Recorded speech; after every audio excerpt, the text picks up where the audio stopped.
Je m'appelle Grayson Wells, et cette année était censée être celle où je retrouverais enfin ma famille après tout ce qui s'était passé. J'avais passé des semaines à me dire que cette fois-ci serait différente. Cette fois-ci, je franchirais cette porte et, peut-être, je trouverais un semblant d'acceptation, quelque chose de plus que les sourires étranges et les hochements de tête polis qu'ils avaient appris à maîtriser au fil des ans. Je me suis promis de pouvoir gérer quoi qu'il arrive, de ne plus les laisser m'énerver comme avant. Je me suis garé au bord du trottoir devant la maison de mes parents, contemplant le revêtement blanc et les volets noirs qui n'avaient pas changé depuis mon enfance. Le chêne dans le jardin surplombait encore le trottoir tel une sentinelle, ses branches squelettiques se détachant sur le ciel hivernal. J'ai coupé le contact et je suis resté assis un instant, agrippé au volant, sentant mon cœur battre la chamade.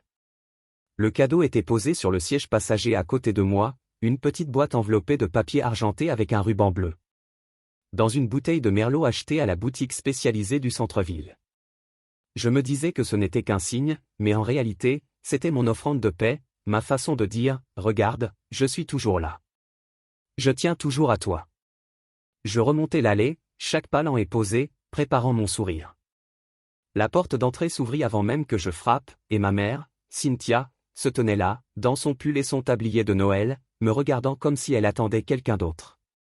Son regard me parcourut, les cheveux un peu plus longs que l'année dernière, les rides plus profondes autour des yeux, puis se posa sur le cadeau, les lèvres pincées dans cette désapprobation familière, empreinte de ces années. « Gaison », dit-elle d'une voix neutre mais cassante. Elle s'écarta et j'entrai, portant mon espoir à deux mains. La maison sentait la dinde et la cannelle, une odeur qui m'avait autrefois fait sentir comme chez moi, mais qui semblait maintenant forcée. Je scrutai le salon, puis la salle à manger, à la recherche d'un signe que j'appartenais à cet endroit. La table était dressée avec de la belle porcelaine, des couverts polis, des marque-places en écriture cursive soignée de ma mère, Victor, Sacha, maman, papa, Mélodie. Mon cœur battait la chamade en entendant le nom de Mélodie, mon ex-femme, qui m'avait quitté et avait pris des milliers de dollars sur notre compte joint avant même que l'encre des papiers du divorce ne soit sèche. Elle était déjà là, debout près de la cheminée avec un verre de vin, souriant comme si elle était la maîtresse des lieux. Le rire de mon frère Victor monta de la cuisine. Un son qui parvenait toujours à emplir la pièce et à couvrir tout le reste. Il était la star, l'enfant chéri, et j'avais passé toute ma vie dans son ombre, essayant de prouver que je valais une fraction de la fierté qu'ils avaient accumulée autour de lui. Je voulais croire que les choses pourraient être différentes cette année. Je voulais croire que le temps guérirait les blessures que je portais depuis l'enfance. Je me suis rapproché de la table, cherchant mon nom. J'ai vérifié chaque marque-place 2 fois. Rien. Une place pour Victor, une place pour Sacha, une place même pour Mélodie, mais aucune pour moi. Ma poitrine se serra et je me tournai vers ma mère. « Où dois-je m'asseoir » demandai-je d'une voix plus basse que prévu. Je vis son regard se déplacer, se poser sur Victor et Sacha, comme si elle demandait la permission de répondre. Sacha leva les yeux de son verre de vin, un sourire narquois se dessinant sur ses lèvres qui me transperça. « Pourquoi gâcher une place pour toi » dit-elle comme si c'était la chose la plus évidente au monde. Ces mots restèrent suspendus dans l'air, lourds comme du fer. J'attendais que ma mère prenne la parole, qu'elle me défende, qu'elle dise que c'était suffisant. Mais elle ne le fit pas. Elle soupira comme si elle s'attendait à ce moment, comme si c'était un fardeau d'avoir à me gérer. « Tu pourrais peut-être manger dans la voiture » dit-elle d'une voix douce, comme si elle me rendait service. Je resserrai ma prise sur le cadeau, le ruban tremblant tandis que mes mains tremblaient. Victor sortit de la cuisine, souriant comme s'il voulait juste quelque chose. « Dis donc, maman » cria-t-il, assez fort pour que tout le monde l'entende. Peut-être que Grayson pourrait s'asseoir sur le porche avec le chien. Des rires éclatèrent autour de la table, vifs, cruels, tranchants, et je les sentis me transpercer comme une lame. Le rire de Mélodie était le plus fort, le plus éclatant et le plus retentissant. Et je me demandais comment elle pouvait encore sourire après tout ce qu'elle avait fait. Mon père, Gérald, était assis en bout de table, les yeux rivés sur son verre de vin comme s'il contenait toutes les réponses qu'il refusait d'affronter. Il ne me regardait pas. Il ne regardait personne. Je me demandais s'il avait honte ou s'il avait finalement décidé que je ne valais pas la peine. J'ai ravalé la boule dans ma gorge et me suis forcé à respirer. Je ne les laisserai pas me voir me briser. Pas une fois de plus. J'ai posé le cadeau sur la table, la bouteille de vin à côté, espérant que quelqu'un verrait mes efforts. Mais personne ne les a vus. Ils étaient trop occupés à rire, trop occupés à se réjouir. Je les ai observés un instant, leurs visages illuminés par la douce lueur des bougies, et j'ai réalisé qu'ils ne me voyaient pas du tout. J'étais une ombre à la limite de leur perfection. Photo. J'ai pensé à partir. J'ai pensé à faire demi-tour et à sortir sans jamais me retourner. Mais quelque chose en moi refusait de leur donner cette satisfaction. Je ne serais pas celui qui disparaîtrait. Pas cette fois. J'étais resté silencieux trop longtemps. Je les avais laissés me traiter comme une arrière-pensée, une erreur, un fardeau. Je n'étais plus cet homme. Je me suis redressé, les yeux rivés sur le sourire narquois de Victor. J'ai marché vers la cuisine, chaque pas étant une déclaration. Je ne leur devais ni explication ni excuse. J'ai réclamé un tabouret près du comptoir, sans marque-place, sans invitation, et je me suis assis comme si j'étais à ma place. S'ils ne me donnaient pas de place, je prenais la mienne. Personne ne m'a adressé la parole. Personne ne m'a offert d'assiette. Mais je suis resté assis là, le dos droit, la tête haute, leur montrant que je n'allais pas disparaître. Je n'allais pas manger dans ma voiture. Je n'allais plus me taire. J'étais là, qu'ils le veuillent ou non. Et pour la première fois depuis au fil des ans, j'avais l'impression d'avoir revendiqué quelque chose qui m'avait toujours appartenu, le droit d'exister au sein de ma propre famille. Et c'était suffisant. Mon plus ancien souvenir est celui d'être assis sur les marches de la maison, traçant des motifs sur la peinture écaillée du doigt, espérant que quelqu'un, n'importe qui, me remarque. Victor était à l'intérieur, captivant l'attention de nos parents avec son rire tonitruant et ses innombrables récits de triomphe, un but marqué, un solo dans la pièce de théâtre de l'école, une note de 10/10 à un projet scientifique. Je me tenais derrière la porte moustiquaire, la lumière de fin d'après-midi éclairant le sourire de Victor tandis qu'il savourait leurs éloges. J'avais 7 ans et je comprenais déjà que je n'existais que dans l'ombre de quelqu'un qui attirait toute l'attention. Grandir sous l'orbite de Victor, c'était comme être la lune tournant autour d'une planète trop brillante pour la regarder directement. Il était bruyant. J'étais silencieux. Il charmait les professeurs. Je ne croisais leurs regards que lorsque je répondais à leurs questions. Lorsqu'ils rapportaient des trophées et des rubans, ils trouvaient la place parfaite sur la cheminée. Quand je rapportais des diplômes, ils les empilaient dans un tiroir, oubliés. Si j'élevais la voix, je risquais d'être taxé de sérieux ou de sévère dans une famille qui valorisait la jovialité de Victor.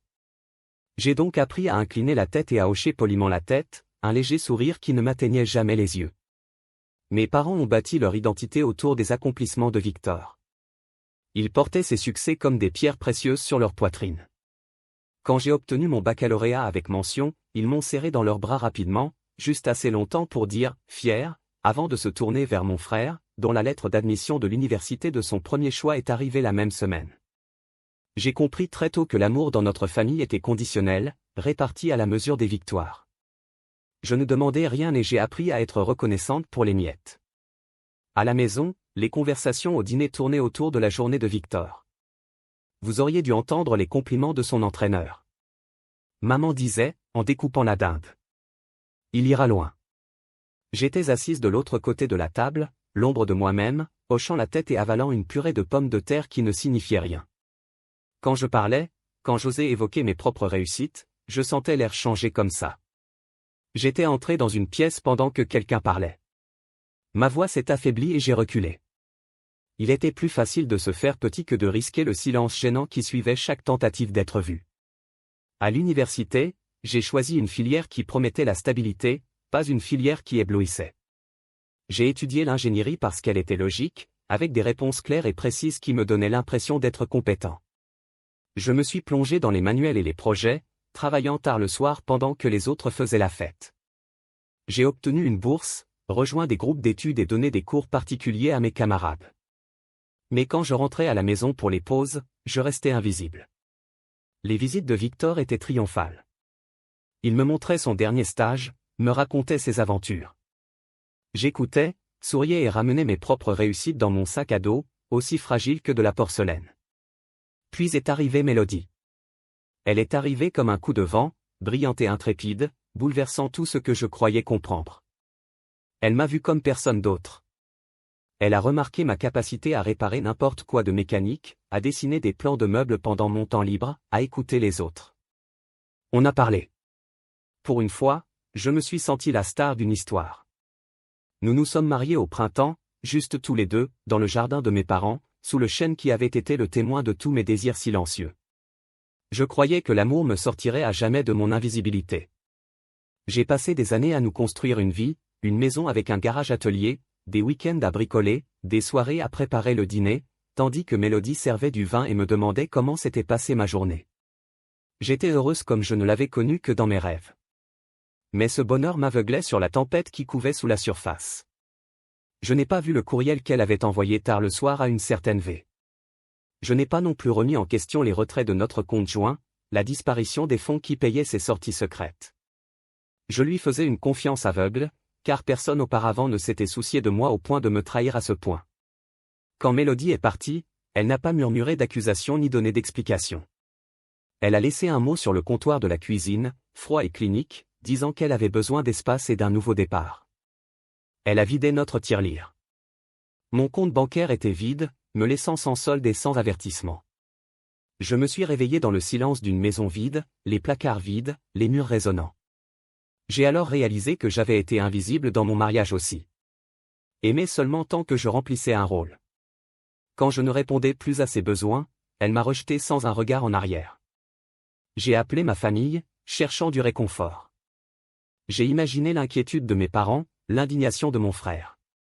Au lieu de cela, j'ai entendu une taille compatissante et de douces justifications. Elle devait avoir ses raisons. Ils ont dit, les relations sont compliquées. Personne ne m'a demandé ce que je ressentais. Personne ne m'a proposé de l'aide. Ils ont traité mon chagrin comme une petite tempête dans le ciel de quelqu'un d'autre. J'ai alors réalisé que l'amour de ma famille était aussi conditionnel que l'avait été la confiance de Mélodie. Les mêmes mains qui avaient applaudi Victor m'ont laissé m'effondrer, invisible et sans qu'on s'en aperçoive. Après le divorce, je me suis retiré. Je suis resté dans ma maison vide, entouré du fantôme de ce que nous avions construit. J'ai démonté l'atelier et vendu mes outils. J'ai pris un travail à l'autre bout de la ville, faisant la navette dans les embouteillages pour éviter les rencontres. J'ai cessé d'assister aux réunions de famille, convaincu que ma présence ne ferait qu'accentuer le silence gêné que j'avais connu. Je suis devenu une ombre dans ma propre vie, errant au fil des jours sans but. Une année s'est écoulée avant que je ressente l'étincelle de me relever. J'ai trouvé le courage d'affronter mon passé en collectant des preuves. Des captures d'écran de messages secrets entre Victor et Mélodie. Des relevés bancaires révélant son implication dans son vol. Des courriels où il se moquait de moi dans mon dos. J'ai imprimé chaque preuve, je les ai agrafées ensemble et pliées dans une petite enveloppe. J'ai collé cette enveloppe sous l'assiette de Victor à Noël. Le dîner. J'ai failli sauter le dîner. Quand j'ai vu son visage tandis qu'il le lisait, quand j'ai senti la pièce se briser. Autour de moi, j'ai goûté à la fois la victoire et le chagrin. Ils m'ont enfin vu, mais seulement dans le contexte d'une trahison. Maintenant, debout devant la maison où je me sentais autrefois si petite, je comprends qu'être invisible est à la fois une malédiction et un don. J'ai passé des décennies à me rapetisser pour éviter les conflits. Mais en me rapetissant, j'ai perdu de vue qui j'étais. Les preuves dans ma poche ne sont pas seulement la preuve de la tromperie du vainqueur.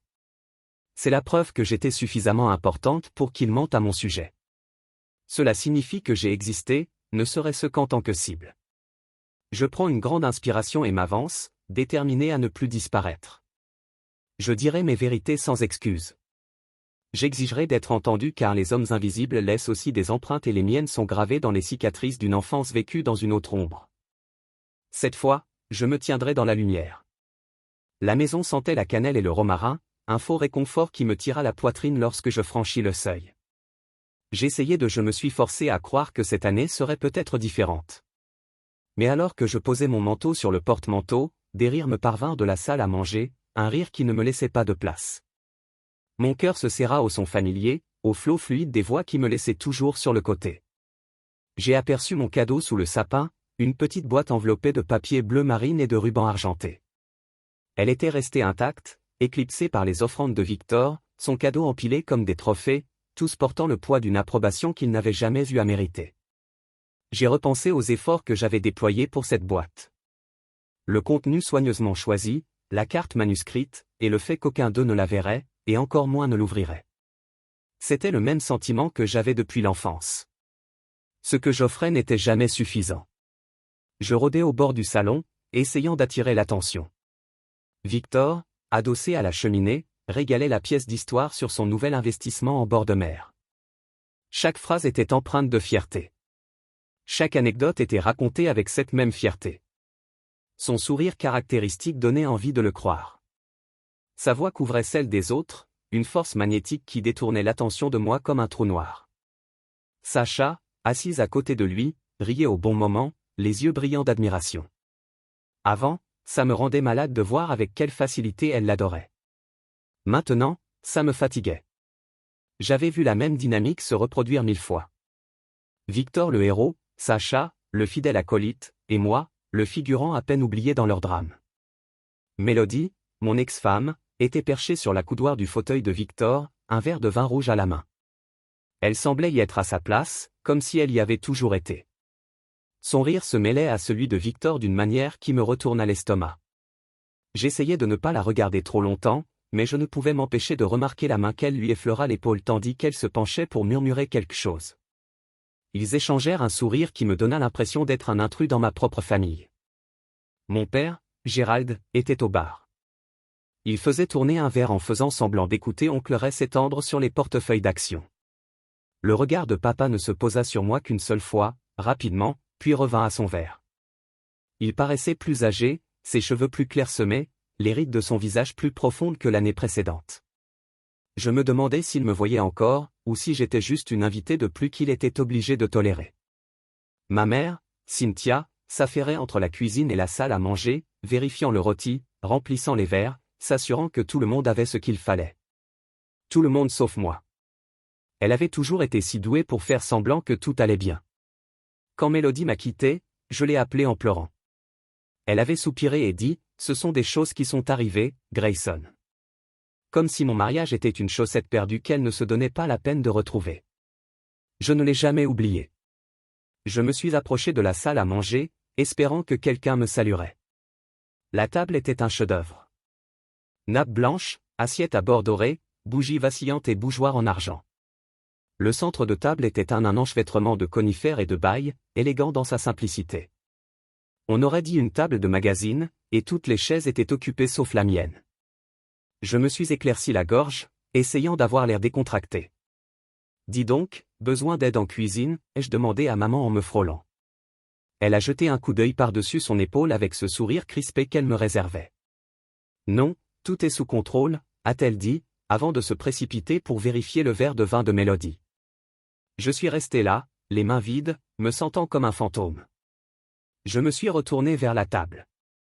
Victor était en train de décrire la vue sur l'océan depuis son nouvel appartement. « Tu devrais voir le lever du soleil », disait-il d'une voix aiguë qui captivait la pièce.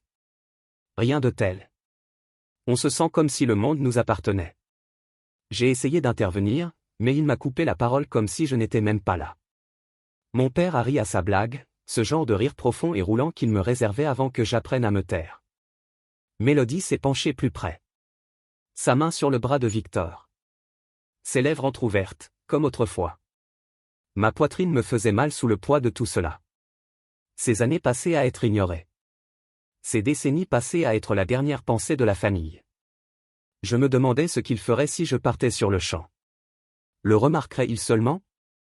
S'arrêterait-il entre deux bouchées de rôti pour me demander où j'étais passé ? Ou continuerait-il à rire, à discuter, à célébrer les uns les autres ? Je parierais sur l'échelle. J'ai regardé mon cadeau sous le sapin à nouveau. Petit et solitaire parmi les trophées de Victor. J'ai imaginé ce que je ressentirais si je le prenais, que je sortais et que je ne reviendrais jamais.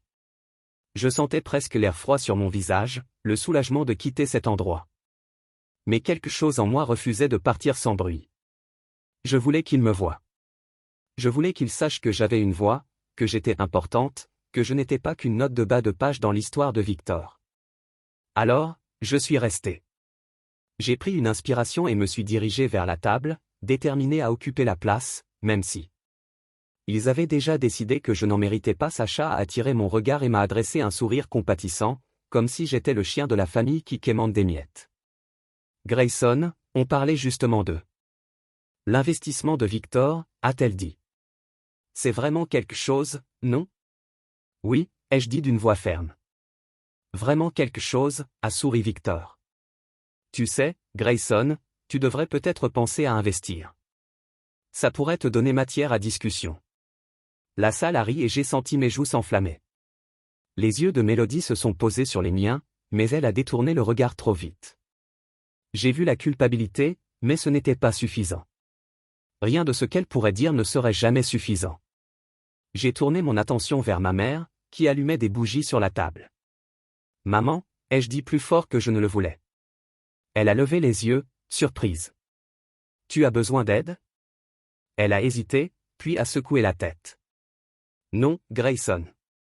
Tout va bien. » Je restais planté là, la conversation coulant autour de moi comme de l'eau autour d'une pierre. Et je réalisais que peu importait ce que je faisais.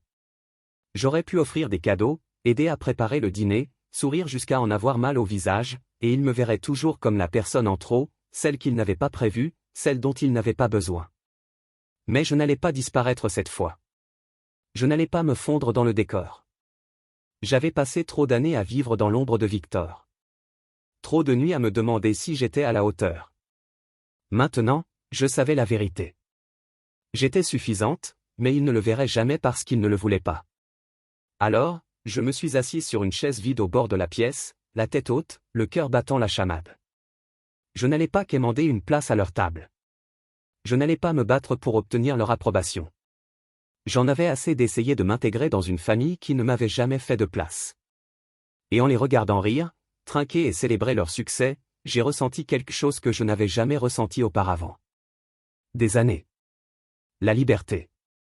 Celle qui naît de la prise de conscience qu'on n'a pas besoin de leur validation pour exister. Je les ai observés et je les ai laissés me voir vraiment pour la première fois. Et je n'ai pas détourné le regard. J'ai attendu le dîner, retenant mon souffle, en regardant tout le monde se rassembler autour de la table, souriant et se saluant comme si de rien n'était. Comme si mon existence n'avait aucune importance, comme si je n'étais pas le fantôme qui hantait leur rire. La table était dressée avec 10 couverts, mes 12 personnes, mon nom absent des marque-places comme une gomme soigneusement préparée. Je suis resté là un moment, attardé dans l'embrasure de la porte, attendant que quelqu'un, n'importe qui, remarque que je n'avais nulle part où m'asseoir.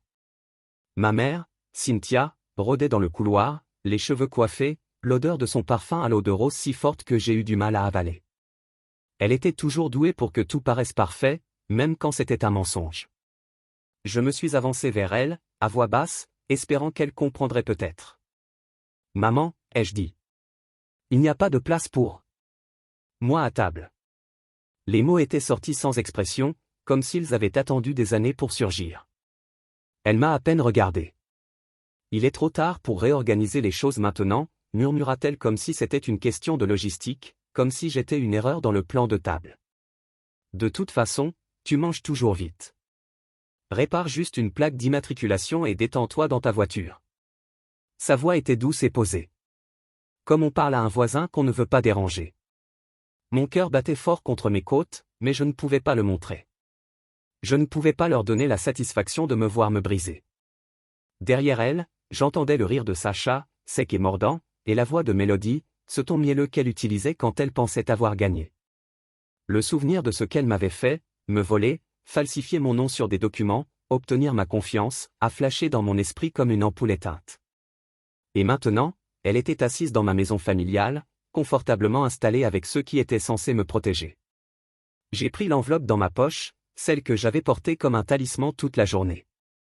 À l'intérieur se trouvaient les captures d'écran, les emails, les rapports de retrait, la preuve de la trahison orchestrée par Victor et Mélodie. La preuve qu'ils m'avaient volé à tout va, ri dans mon dos et m'avaient laissé porter la responsabilité. J'avais gardé ce moment, attendant le moment propice pour lever le rideau sur leur petit spectacle. Debout, je regardais Sacha se pencher vers Mélodie, les yeux pétillants de joie. Je pouvais presque entendre ses mots, même s'ils n'atteignaient pas mes oreilles. Le sourire de Mélodie s'élargit lorsqu'elle murmura quelque chose en retour, une blague privée à mes dépens. Mes poings se serrèrent autour de l'enveloppe, le papier se froissant sous la pression. J'aurais voulu que ce dîner soit différent. J'aurais voulu croire qu'il y avait encore une place pour moi à cette table, mais en vérité, il n'y en avait jamais eu. Il se nourrissait du mensonge de la perfection de Victor et du charme de Mélodie depuis si longtemps qu'il ne savait plus comment me voir. J'ai pris une grande inspiration et j'ai tourné la tête vers la table, cherchant du regard la place de Victor. Il était là, le petit chouchou en personne, baigné dans les rires de tous. Le médaillon des mamans qu'il avait offert à Mélodie illuminait la lumière des bougies, son argent scintillant comme un secret. Je me suis souvenu de ce médaillon, de la maman. Je l'avais porté à chaque Noël depuis aussi longtemps que je me souvienne. Elle m'avait dit que c'était un héritage familial, qu'il serait transmis un jour. Et pourtant, elle était là, pendue au cou de Mélodie comme un trophée. Je me demandais si elle connaissait l'histoire qui se cachait derrière. Je me demandais si elle s'en souciait seulement. L'enveloppe dans ma main me semblait une bouée de sauvetage, une arme, la clé pour enfin être entendu. Je me suis rapproché de la table, le cœur battant si fort que je pensais qu'il pourrait l'entendre. Je me suis penché, aussi silencieuse qu'un murmure, et j'ai collé l'enveloppe sous l'assiette de Victor. Le ruban adhésif était déjà collé, préparé des jours auparavant, quand je savais que je ne pouvais pas leur faire confiance pour me laisser un moment de paix. J'ai redressé le geste si subtilement que personne ne l'a remarqué. J'avais planté ma vérité au cœur de leur célébration. Sacha a levé son verre de vin à cet instant, d'une voix douce et sirupeuse. À la loyauté familiale, elle a trinqué en me regardant, me mettant au défi de contester le mensonge. Mélodie a gloussé, ses doigts effleurant un médaillon comme s'il lui appartenait. J'ai senti la rage monter, brûlante et vive. J'ai failli dire quelque chose. J'ai failli me lancer dans un discours qui aurait enflammé la pièce, mais je ne l'ai pas fait. Pas encore. J'avais attendu si longtemps. Je pouvais attendre encore un peu. Je me suis éloigné de la table, me tenant près de la fenêtre, les regardant se régaler avec leurs couteaux et leurs fourchettes. Victor se vantait de son investissement en bord de mer, de sa nouvelle voiture, de ses projets pour la nouvelle année. Chaque mot était un rappel des mensonges qu'il avait tissés dans la tapisserie de notre famille. Papa acquiesça, faisant semblant d'écouter, tandis que maman se tenait près de Victor, faisant comme s'il était le fils lui-même. J'ai croisé le regard de Mélodie une fois, et pendant une seconde, juste une seconde, j'ai cru y voir de la culpabilité, mais elle s'est évanouie derrière son sourire d'essai. J'ai touché la poche où se trouvait l'enveloppe et j'ai ressenti un étrange calme. Il pensait m'avoir brisé. Il pensait me chasser pour de bon, mais il ne savait pas que j'étais arrivé armé de la vérité. Je rassemblais les reçus depuis des mois, documentant chaque SMS, chaque email, chaque dollar disparu de mon compte, et j'avais collé le tout juste sous l'assiette de Victor. Ainsi, lorsqu'il prendrait son dîner, il se retrouverait face au poids de ses propres mensonges. La pièce semblait différente maintenant, comme une pièce de théâtre. Juste avant le dernier acte, je les regardais manger, leur rire semblant fragile, forcé. Sacha se pencha vers Victor et murmura quelque chose qui le fit sourire. Mélodie rejeta ses cheveux par-dessus son épaule, le médaillon scintillant comme un nœud coulant. Je me demandais combien de temps il lui faudrait pour trouver l'enveloppe. Je me demandais s'il essaierait de la cacher ou s'il se lèverait et crierait. J'espérais la deuxième option. J'espérais le chaos. Je les observais un long moment, le cliquetis des couverts et le bourdonnement des conversations se mêlant à un grondement sourd. Et pour la première fois depuis des années, j'éprouvais un sentiment de contrôle. Je n'étais plus le fils oublié, celui qu'on laissait manger. Dans sa voiture. C'était moi qui avais découvert la vérité et l'avais mise à nu. Il ne la connaissait pas encore, mais le rapport de force avait basculé. Je n'avais pas besoin d'une place à leur table pour être entendu. Ma voix était déjà là, cachée dans l'enveloppe, prête à exploser comme un pétard. Je me suis retourné et suis entré dans le couloir, les laissant à leur festin, la poitrine plus légère que jamais depuis des années. Le mensonge qu'ils avaient construit autour de Victor et Mélodie était sur le point d'éclater. Et quand ce serait le cas, je serais prête. Je serais là pour voir chaque morceau de leur histoire parfaite s'effondrer, car j'en avais assez d'être le fantôme dans la pièce.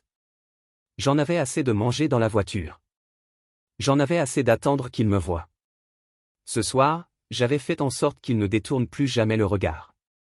Ils se sont tous raccrochés tandis que je me tenais sur le seuil, les mains libres à mes côtés. Je scrutais la pièce comme un soldat de garde. La voix de Victor dominait le reste, animée et tonitruante, comme toujours lorsqu'il voulait dominer l'espace. Il se pencha en arrière. Sa chaise, un verre de vin à la main, les régalait d'anecdotes sur sa dernière affaire. Une histoire d'appartement de luxe qui s'était vendu tout seul. J'entendais la fierté dans le rire de papa, la façon dont sa main frappait l'épaule de Victor comme s'il venait de remporter une médaille olympique. Mélodie était assise à côté de Victor, arborant ce sourire mielleux et expérimenté qu'elle avait perfectionné depuis longtemps. Le même sourire qu'elle avait utilisé pour moi avant de vider nos comptes et de me laisser avec rien d'autre qu'un bazar juridique et une maison vide. Ma mère était à l'autre bout de la table, le visage calme, mais le regard fuyant comme celui d'un moineau. Je savais qu'elle m'observait depuis mon arrivée. Elle l'avait toujours fait. Elle voyait chaque mouvement de mes doigts, chaque essoufflement, attendant que je fasse une erreur, qu'elle pouvait atténuer d'un sourire poli. C'était sa spécialité après tout, garder les choses en ordre, entretenir l'illusion. Sacha leva brusquement son verre, sa voix tranchant les bavardages comme une lame. À la loyauté familiale, dit-elle, ses yeux trouvant les miens de l'autre côté de la pièce, un défi en soi. Son regard. Elle esquissa un large sourire. Trop large, comme une lame aiguisée spécialement pour moi, et leva son verre plus haut à ceux qui nous soutiennent quoi qu'il arrive. Son ton était empreint de triomphe, comme si elle connaissait un secret qui la rendait plus forte, comme si le simple fait de lever son verre pouvait effacer la vérité que j'avais laissée sous l'assiette de Victor. Un silence s'abattit sur la table, leurs regards se balançant entre elle et moi. Je sentais leur poids, le jugement collectif qui pesait de toutes parts. Mon pouls battait fort. J'ai failli faire demi-tour et partir sur le champ, mais quelque chose en moi refusait de se taire. Je l'avais fait trop souvent. Je les avais laissés parler par-dessus moi, me rabaisser, me rejeter comme un manteau oublié sur le porche. Pas cette fois. J'ai attrapé le cadeau de Victor, celui que j'avais emballé d'argent et de bleu, délibérément et avec élégance. J'avais choisi le papier avec soin, comme je choisissais les mots qui, je pensais, me feraient aimer. Je me suis approché de lui, la pièce se rétrécissant autour de moi, ses yeux ont croisé les miens, froid, calculateur. Il a levé les yeux. Les sourcils froncés, comme pour dire, et maintenant, petit frère. Je me penchai assez près pour humer le vin dans son haleine, cette eau de Cologne coûteuse qui sentait toujours la victoire d'un autre. Ma voix était basse, posée. Vérifie sous ton assiette, dis-je, chaque mot frappant comme un marteau sur du verre. La pièce se figea, les fourchettes s'immobilisèrent en l'air, les verres tremblaient. Les yeux de Mélodie se posèrent sur nous, ses lèvres s'entr'ouvrant dans une question muette. Le sourire narquois de Sacha s'estompa, son verre baissant lentement. La main de ma mère se resserra autour de sa serviette, ses jointures blanchissant. Je me redressai et reculai, laissant le silence s'étirer. Les sourcils de Victor se froncèrent. Il passa la main sous son assiette avec une aisance experte qui me retourna l'estomac. L'enveloppe se fronça lorsqu'il la retira. Et pendant une seconde, il la fixa du regard. Ce corps étranger dans son dîner parfait. Sa mâchoire se crispa, le muscle fonctionnant comme une machine sur le point de se briser. « C'est quoi cette connerie » aboya-t-il en l'agitant dans les airs. Comme un chiffon sale. « C'est la vérité » dis-je d'une voix égale, le regard inflexible. Personne ici n'avait envie de l'entendre. J'avais l'impression que l'adrénaline allait me faire exploser la poitrine, mais je gardais un ton calme et contrôlé. J'avais imaginé ce moment 1000 fois. Et maintenant qu'il était là, je n'allais pas les laisser me voir me briser. Il déchira l'enveloppe, le papier se déchirant comme une peau. Sacha se pencha, le regard affamé, avide de ce spectacle. Le regard paladique de Mélodie parcourut la première page. Des captures d'écran de ses messages, se moquant de moi, planifiant comment vider mon compte, comment me ruiner, des relevés bancaires montrant les virements qu'il l'avait aidé à orchestrer. Des emails où il racontait à mes parents combien j'étais instable, que j'avais toujours été le faible, l'échec. Tout était là, imprimé noir et blanc, indéniable. Sacha lui prit les papiers des mains et les parcourut, bouche bée. « Victor, est-ce réel » murmura-t-elle d'une voix tremblante. La main de Mélodie se porta à sa bouche, écarquillée d'horreur, mais je ne savais pas si c'était la peur d'être découvert ou la honte. Probablement les deux. La voix de ma mère était un murmure, fragile et cassant. « Est-ce réel » demanda-t-elle à nouveau, tandis que j'oscillais entre Victor et moi, comme si elle ne savait pas lequel de nous deux croire. Mon père se leva brusquement, sa chaise raclant avec un grincement. Son visage était devenu pâle, ses yeux rivés sur Victor avec un regard que je n'avais jamais vu auparavant. Déception. Choc. Une fracture dans la façade parfaite qu'il avait construite autour de son fils aîné. Victor essaya d'en rire, sa voix trop forte, trop forcée. « Allez » dit-il d'un ton faussement bravache. « C'est une blague.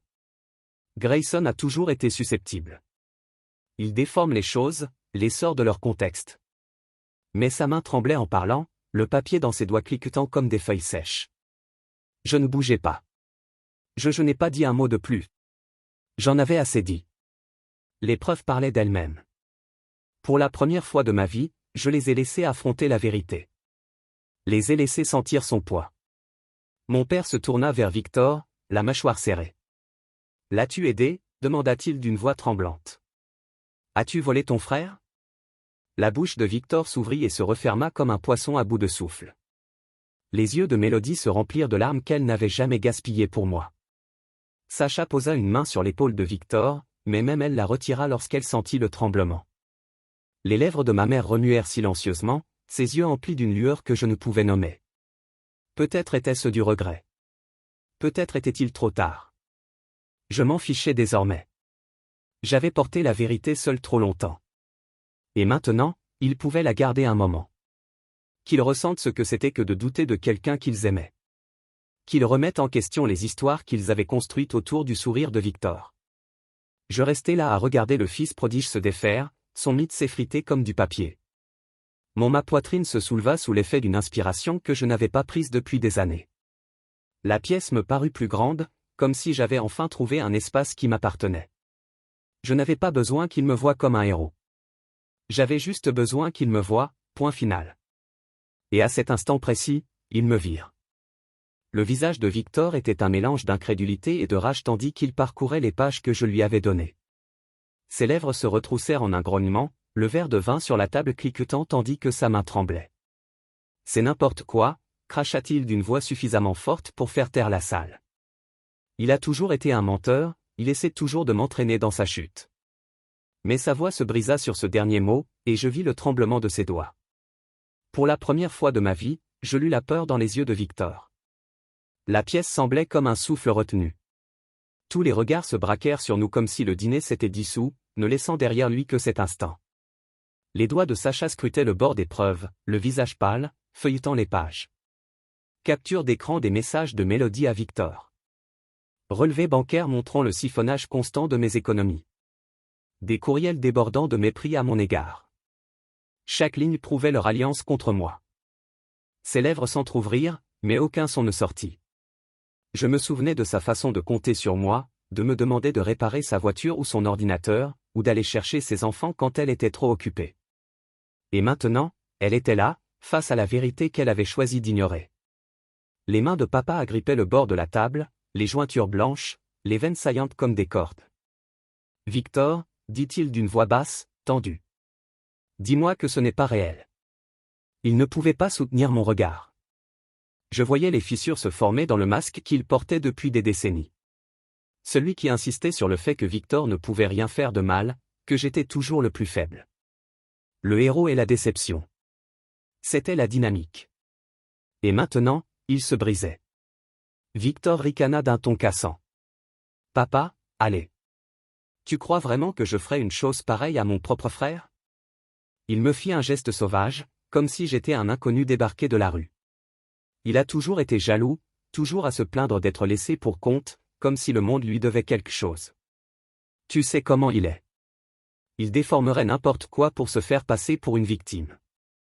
Ma mère, Cynthia, me regarda, les lèvres tremblantes, comme si elle voulait dire quelque chose, mais ne trouvait pas les mots.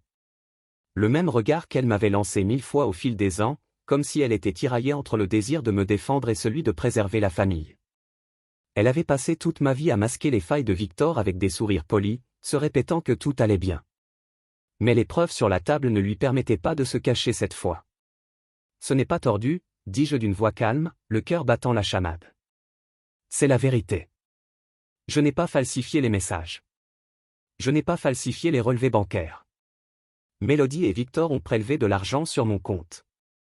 Ils ont fait de moi la risée, le bouc émissaire, celui qu'ils pouvaient blâmer en cas de problème, et vous les avez tous laissés faire. » Le silence qui suivit fut pesant, comme si la pièce elle-même retenait son souffle. Je m'attendais à de la colère, peut-être même à des cris, mais ce que je vis fut pire, l'horreur de la prise de conscience. Mélodie eut la décence d'avoir l'air honteux, ses yeux se perdant du sol au visage de Victor.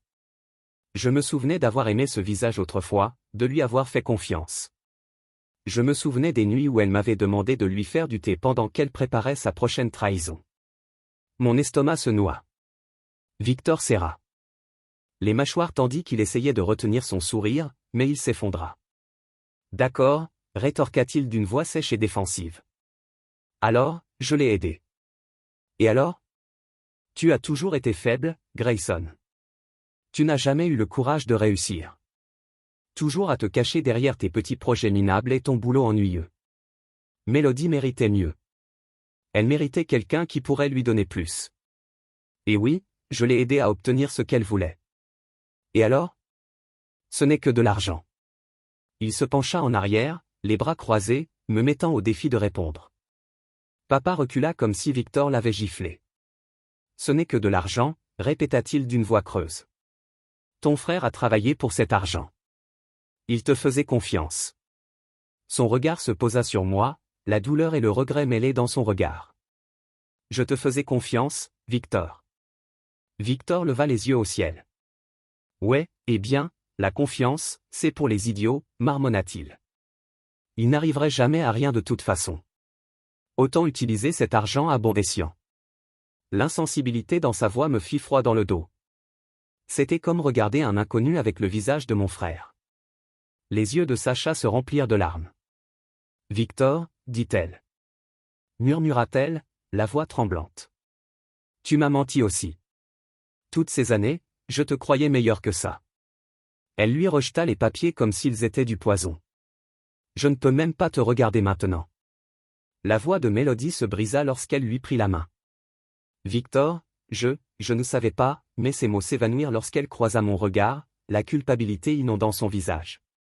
Elle savait. Bien sûr qu'elle savait. Les messages qu'elle lui avait envoyés le lui montraient douloureusement. Elle ne s'attendait simplement pas à ce que la vérité éclate ainsi. Le visage de Victor se tordit de rage.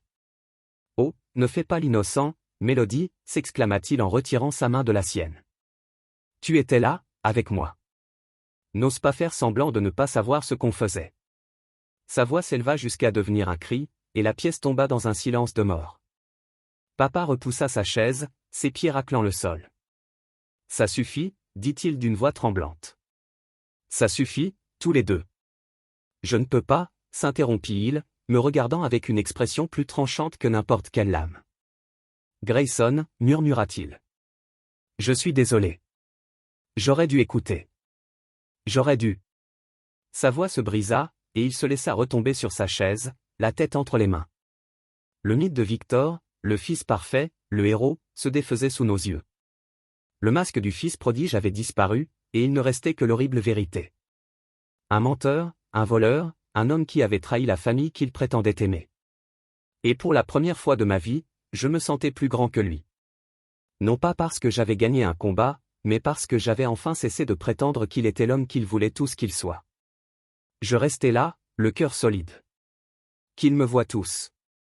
Pas d'excuses. Plus besoin d'essayer de m'intégrer.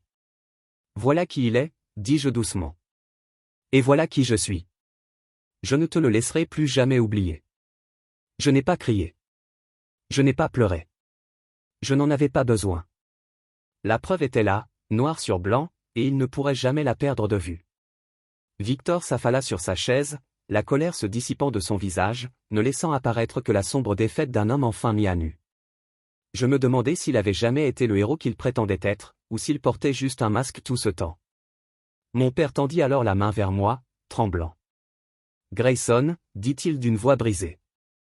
Mais je n'avais pas besoin d'entendre la suite. J'en avais assez entendu. J'ai hoché la tête une fois, un geste léger mais définitif. Je n'avais pas besoin de ces excuses pour connaître la vérité. Je l'avais gravée pour moi-même, une page à la fois. Et lorsque je me suis retourné pour partir, la pièce semblait différente. Je n'étais plus le personnage secondaire. J'étais l'homme qui avait découvert le mensonge, celui qui exigeait d'être vu. Je suis sorti de cette pièce la tête haute, laissant derrière moi le mythe de Victor Wells et ses fragments. Je n'ai pas attendu les excuses. Je n'avais pas besoin d'entendre le flot d'explications ni de les regarder s'acharner à recoller les morceaux du masque de Victor. J'avais passé ma vie entière à attendre qu'il me voie, qu'il me reconnaisse, qu'il reconnaisse que j'existais au-delà du rôle qu'il m'avait assigné. Mais ce soir, j'en avais assez d'attendre. J'ai laissé leur visage choqué se graver dans ma mémoire. La confusion, la honte, la trahison que j'avais portée pendant des années se sont enfin reflétées dans leurs regards. Grayson, attends. La voix de Mélodie tremblait tandis qu'elle tendait la main, les yeux écarquillés et suppliants comme la victime qu'elle avait toujours prétendu être.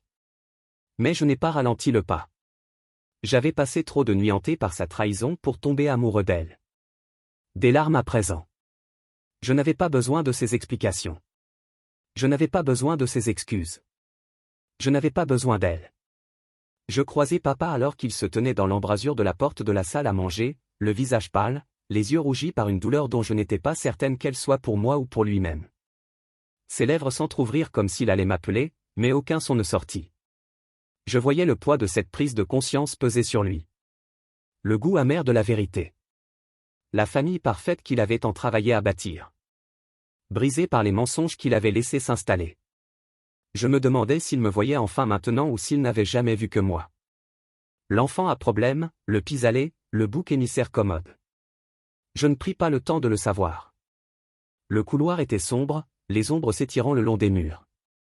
Chaque pas était comme une délivrance, comme si je me débarrassais de la peau qu'ils avaient enveloppée pendant toutes ces années. J'atteignis la porte d'entrée et m'arrêtai, la main sur la poignée, sentant le métal froid sous mes doigts. L'espace d'un instant, je me demandais si partir ferait de moi là le méchant de leur histoire. Mais ensuite, j'ai réalisé que je m'en fichais. J'avais été le méchant à leurs yeux pendant des années. Trop silencieux, trop faible, trop différent pour entrer dans le moule qu'ils avaient créé pour moi. Qu'ils m'appellent comme ils voulaient. Au moins, je connaissais la vérité. Joyeux Noël, ai-je murmuré. Le mot était doux mais lourd de finalité. Ma voix me semblait étrangère dans la gorge, comme si elle appartenait à quelqu'un de plus courageux que moi. Mais elle était mienne maintenant. J'ai poussé la porte et suis entré dans la nuit froide. Le froid me mordait les joues, l'obscurité m'enveloppait comme une étreinte dont j'ignorais avoir besoin. J'ai laissé la porte se refermer derrière moi. Le son d'une ponctuation satisfaisante sur une phrase que j'avais écrite toute ma vie. Dehors, l'air sentait le pain et le givre, pur et vif. Les étoiles brillaient au-dessus de moi, un ciel plein de possibilités que je n'avais jamais osé imaginer. Mon souffle s'est embrumé devant moi tandis que je traversais la cour. Chaque pas était mesuré, réfléchi. Je ne me suis pas précipité. Je n'ai pas couru. J'ai laissé ce moment s'est ancré dans ma mémoire. C'était ma vie désormais, mon histoire. Plus besoin d'attendre une place à leur table. Plus besoin de quémander des miettes d'amour ou d'acceptation. J'avais trouvé ma place, même si j'étais seul. Ma voiture était garée au bord du trottoir, le moteur froid. Le pare-brise était recouvert d'une fine couche de givre. Je l'ai déverrouillé et me suis glissé derrière le volant, le siège familier et usé comme il se doit. J'ai expiré, l'air embuant la vitre. Et pour la première fois depuis des années, j'ai ressenti quelque chose de proche de la paix. Non pas la paix fragile qui naît de faire semblant que tout va bien, mais la paix solide qui naît de savoir qu'on a choisi sa propre voie, aussi difficile soit-elle. La lumière du Porsche s'est allumée derrière moi et j'ai vu papa monter sur le perron, sa silhouette encadrée par la lueur. Il a levé la main, d'une voix faible mais pressante. « Grazon, s'il te plaît » a-t-il appelé. Je pouvais lire le désespoir dans l'affaissement de ses épaules, la tristesse dans la façon dont il s'accrochait à la rampe comme si c'était la seule chose qui me servait. Je le soutenais. Une partie de moi voulait y retourner, le laisser s'expliquer, lui donner une chance de dire les mots dont j'avais besoin depuis si longtemps. Mais une autre partie de moi, celle qui avait été réduite au silence, ignorée, trahie, savait que certains ponts n'avaient pas besoin d'être reconstruits. Certains ponts devaient brûler pour ne plus jamais être tentés de les traverser. Mon téléphone vibra dans le porte-gobelet. Un message de maman, sans doute. Ou peut-être Sacha, peut-être même Mélodie, qui me tendait la main pour essayer de me faire croire un autre mensonge. Je ne regardais pas. Peu m'importait.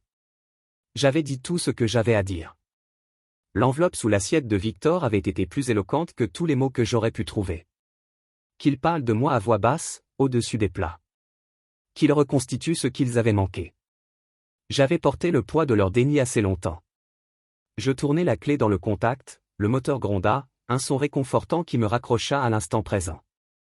Les phares percèrent l'obscurité, illuminant la route devant moi.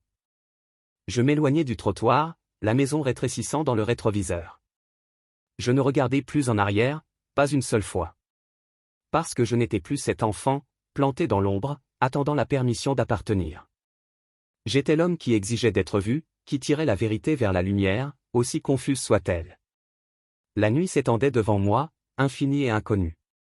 Je sentais la brûlure des larmes au coin de mes yeux, mais je ne les laissais pas couler. Je n'étais pas triste. Je n'étais pas brisé. J'étais libre. Libre de leurs attentes, de leurs mensonges, de leurs demi-vérités enveloppées de sourires polis.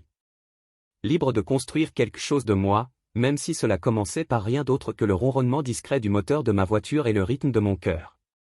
Au fil des kilomètres, le poids sur ma poitrine commençait à s'alléger.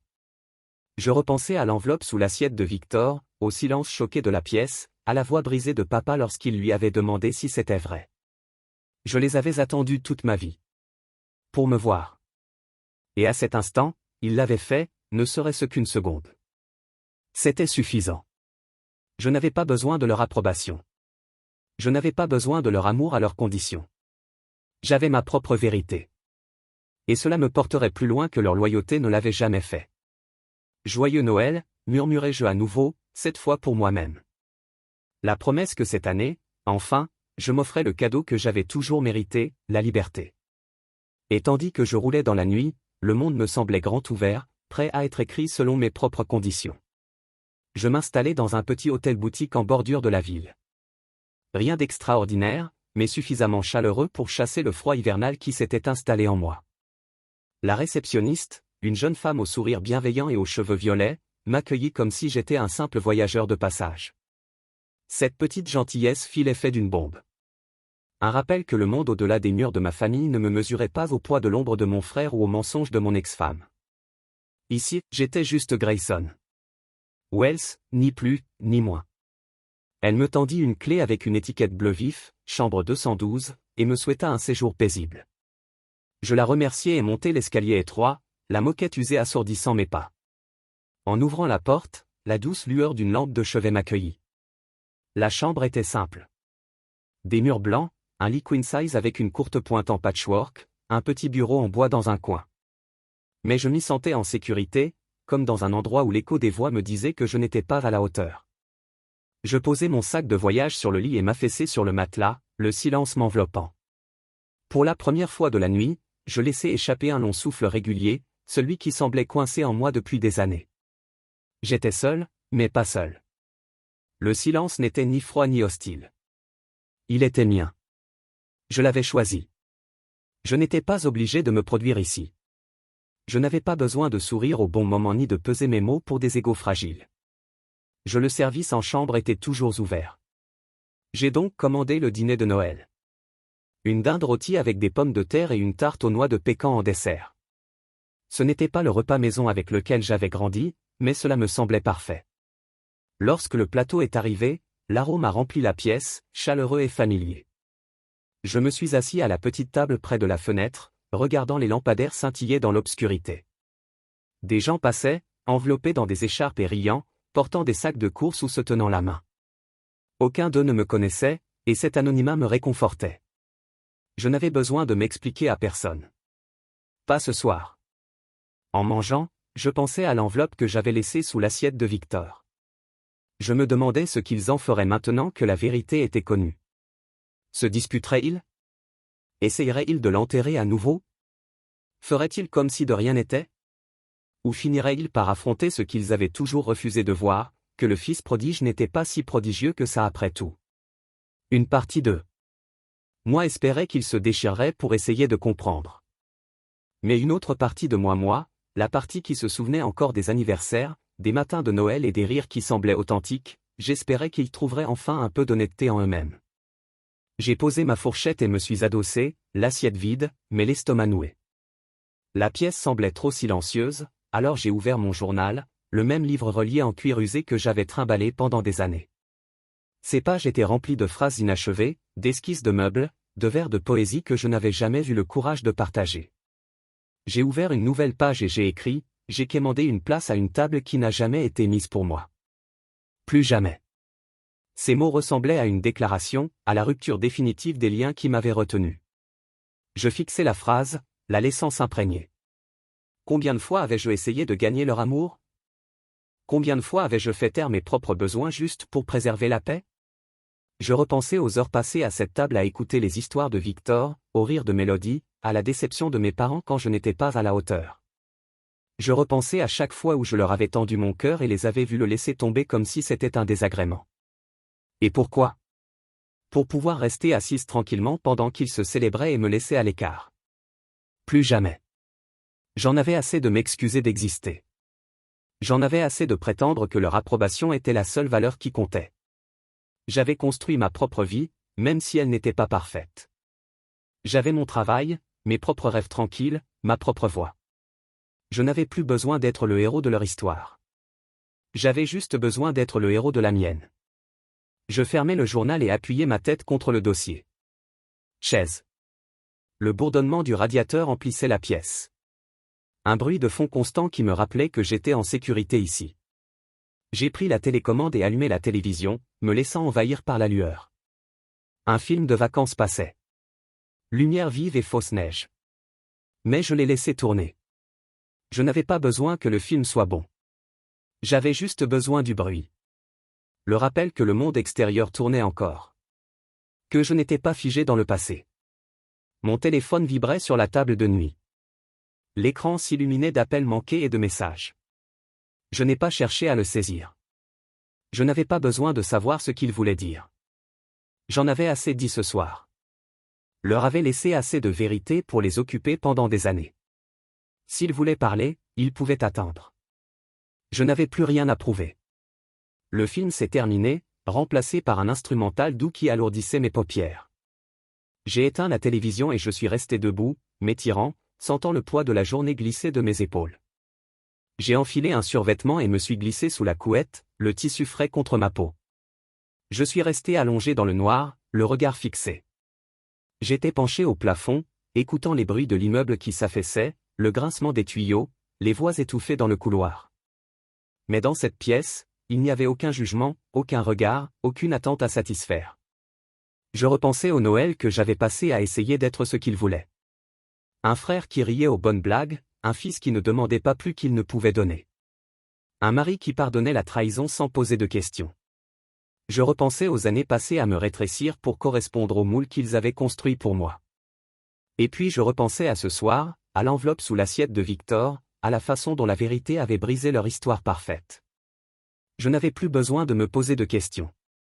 J'avais fait ce que j'avais à faire. Je me tournai sur le côté. La couette se resserra autour de moi et je laissai échapper un lent soupir. Le silence n'était ni lourd ni froid. Il était choisi. Il était mien. Et pour la première fois depuis longtemps, j'avais l'impression de pouvoir respirer sans excuse. Je n'avais plus besoin de leur table. J'avais construit ma propre, et il y avait de la place pour moi en haut. Dehors, le vent murmurait contre la fenêtre, emportant avec lui la promesse d'un nouveau jour. J'ai fermé les yeux et le sommeil m'a envahi, je me suis murmuré, je suis assez. Et j'y ai cru.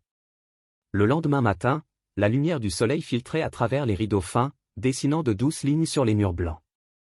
Je m'étirai lentement, sentant la douleur de la confrontation de la nuit précédente s'installer dans mes os. Mon téléphone, toujours en mode silencieux, vibra sur la table de nuit. Je le pris à contre-cœur, m'attendant presque à l'assaut habituel de messages de Victor ou de mes parents, désespérés de recoller les fissures. Au lieu de cela, j'ai vu le nom de Sacha. J'ai hésité.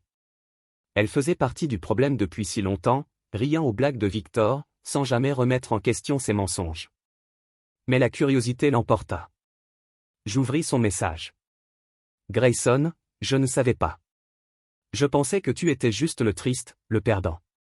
Victor mentait sur tout. Je fixais l'écran, les mots flous. Je ne m'attendais pas à des excuses, et encore moins à des excuses de sa part. Ce n'était pas un pardon, mais c'était quelque chose. Une reconnaissance du tort que j'avais subi. Avant que je puisse répondre, un autre message est arrivé. Cette fois de papa. Grayson, j'ai besoin de te voir. Je suis désolé. Je l'ai cru parce que je ne voulais pas croire que je t'avais trahi. Mon souffle s'est arrêté. Mon père, l'homme qui avait toujours soutenu Victor, me voyait enfin. L'espace d'un instant, je me suis permis d'imaginer ses excuses face à face. La façon dont sa voix pourrait se briser, ses yeux pourraient pleurer. Mais je ne me suis pas laissé trop croire. J'avais appris à mes dépens que les mots étaient faciles. Les actes, plus difficiles. Plus tard dans la journée, je me suis retrouvé en voiture en ville. Non pas à la maison familiale, mais au café où j'avais passé tant d'après-midi à fuir le chaos. J'ai commandé un café noir. L'amertume me tenaillait. J'ai choisi une place près de la fenêtre, regardant le monde bouger autour de moi. Les familles, les rires, les sourires faciles, les gens qui ne connaissaient pas mon histoire. Des gens qui s'en fichaient. Quand papa est entré, il paraissait plus vieux que je ne l'avais jamais vu, les épaules voûtées, le regard fatigué. Il m'a immédiatement repéré, son regard s'adoucissant, mêlé de regret et de quelque chose qui ressemblait presque à de la fierté. Il a tiré la chaise en face de moi et s'est assis lentement. « Grazon » a-t-il commencé d'une voix tremblante. Je ne sais pas par où commencer. « Et c'est la vérité » ai-je dit. Je ne voulais pas de texte répété. Je voulais de l'honnêteté. Il a hoché la tête, les yeux baissés. J'ai échoué. J'ai laissé le charme de Victor m'aveugler. Je pensais te protéger en le laissant diriger. Je n'ai pas compris ce qu'il faisait. Comment il te prenait. Comment il te faisait du mal. Je suis désolé. Sa voix s'est brisée et il a croisé mon regard. Je suis tellement désolé. J'ai laissé le silence s'étirer, le poids de ces mots s'imposant entre nous. Je sais, ai-je finalement dit. Et je crois que tu es sincère. Mais je ne sais pas si je peux juste revenir. Pas comme avant. Il hocha la tête, les larmes aux yeux. Je comprends. Je veux juste que tu saches que je te vois maintenant. Je suis fier de toi, Grayson. J'aurais toujours dû l'être. Sa voix tremblait et il tendit la main par-dessus la table, la main tremblante. Je le laissai prendre la mienne, sa prise ferme mais fragile, comme s'il s'accrochait à quelque chose qu'il avait presque perdu. À cet instant, je compris que je n'avais pas besoin de revenir comme il le voulait. Je pouvais revenir à mes conditions, fort de la vérité que j'avais revendiquée, et cela suffisait. 6 mois plus tard, je me tenais au centre de ma propre maison. L'odeur de sueur flottait dans l'air comme une promesse. La table à manger en noyer brillait sous la lumière du plafond. Chaque bord était poncé, chaque courbe sculptée de mes propres mains. J'avais travaillé dessus pendant des semaines, façonnant chaque pièce, l'atteignant, la finissant avec un soin que je ne soupçonnais pas. C'était plus qu'une table. C'était un témoignage de l'homme que j'étais devenu. L'homme qui refusait d'être un fantôme dans sa propre vie. Le premier dîner du dimanche autour de cette table était différent de tous les repas que j'avais pu partager avec ma famille. Cette fois, pas de marque-place, pas de silence glacial, pas d'alliance cachée, juste des gens que j'avais choisis pour être là. Des amis du travail, la voisine qui m'avait aidé à déménager des cartons par un après-midi pluvieux. Même Sacha, arrivée des semaines plus tôt, les larmes aux yeux et les papiers du divorce à la main. Je ne sais pas, avait-elle dit d'une voix rauque. Je pensais que Victor était le meilleur d'entre nous. J'avais lu la culpabilité sur son visage, le regret pour les années qu'elle avait passées à rire de ses blagues. Je ne lui avais pas pardonné instantanément, mais je ne l'avais pas exclu non plus. Nous avions tous les deux besoin de guérir. Autour de la table, les rires jaillissaient naturellement, sans être forcés ni simulés. Une amie du travail racontait une anecdote sur un camping qui avait mal tourné. Une histoire d'ours qui s'était avéré être un raton laveur. La table vibrait de rire, et je me surpris à sourire si fort que j'en avais mal au visage. Pour une fois, je n'étais pas la silencieuse, la pensée après coup. J'étais le centre de ma propre histoire. Je jetai un coup d'œil à la chaise vide à côté de moi, un petit clin d'œil aux parties de moi qui ressentaient encore la douleur d'être ignorées. Ce n'était pas une place de punition. C'était un souvenir, un endroit pour le garçon qui s'asseyait seul au dîner de famille, pour l'homme à qui on avait ordonné de manger dans sa voiture. Ce garçon était toujours là, mais je ne lui appartenais plus. Il faisait partie de mon histoire, et je l'honorais en ne l'oubliant jamais. Mais je ne lui laissais pas la plume pour écrire le chapitre suivant. Après le dîner, je débarrassai les assiettes, essuyant les miettes et les éclats de rire qui avaient marqué la soirée. Sacha aidait en cuisine, ses gestes étaient prudents. Je me précipitai vers moi pour obtenir une permission que je n'avais plus besoin de donner. « Grayson » dit-elle doucement en rinçant un verre. « J'aurais aimé te voir plus tôt. J'aurais aimé savoir. » J'ai secoué la tête, non pas par colère, mais par acceptation. Chacun voit ce qu'il veut voir. Je lui ai dit que Victor était un bon acteur. Je l'ai cru aussi pendant longtemps. Elle a hoché la tête, les larmes aux yeux. Je lui ai adressé un petit sourire las. Nous sommes tous les deux libres maintenant, ai-je dit. C'est l'essentiel. Plus tard, alors que la nuit s'installait dans la maison comme une couverture réconfortante, je me suis retrouvé seul à table, une tasse de café à la main. J'ai suivi le grain du bois du doigt, sentant les rainures et les nœuds sous ma peau. Chaque marque faisait partie de l'histoire, de mon histoire. J'ai pensé à Mélodie, à la trahison et au mensonge, et je ne ressentais plus qu'une douleur sourde, comme une vieille cicatrice inutile. J'avais porté plainte contre elle des mois auparavant. Mon avocat était persuadé qu'elle paierait pour ce qu'elle avait fait. Mais même si le tribunal ne rendait jamais justice, j'avais trouvé la mienne. J'avais trouvé ma voix, mon pouvoir, ma place à table. Je me suis adossé, laissant le silence m'envahir. C'était un silence que j'avais choisi, pas celui qu'on m'avait imposé toutes ces années. Je n'avais plus besoin de leur approbation pour respirer. Je n'avais plus besoin de me battre pour une place à une table bâtie sur des illusions. J'avais construit la mienne, forte et authentique. Et ceux qui étaient assis ici me voyaient désormais tel que j'étais. Un homme brisé, mais qui avait choisi de guérir. Un homme qui avait trouvé la force dans la vérité, même dans la douleur. En sirotant mon café, j'ai repensé aux excuses de mon père dans ce café. Ses larmes aux yeux, la voix brisée lorsqu'il m'a dit qu'il était fier. Je savais qu'il faudrait du temps pour que cela s'installe, mais je n'avais pas besoin de me précipiter. La guérison n'était pas une course. C'était un choix que je faisais chaque jour. Comme sculpter cette table, une coupe minutieuse à la fois. J'ai regardé autour de moi, la lueur de la lampe se reflétant sur le bois poli, et j'ai senti une pièce que je n'avais jamais connue. J'étais suffisante. J'avais toujours été suffisante.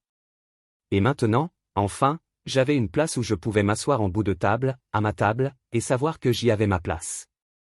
C'était ma liberté. Et personne ne pouvait me l'enlever.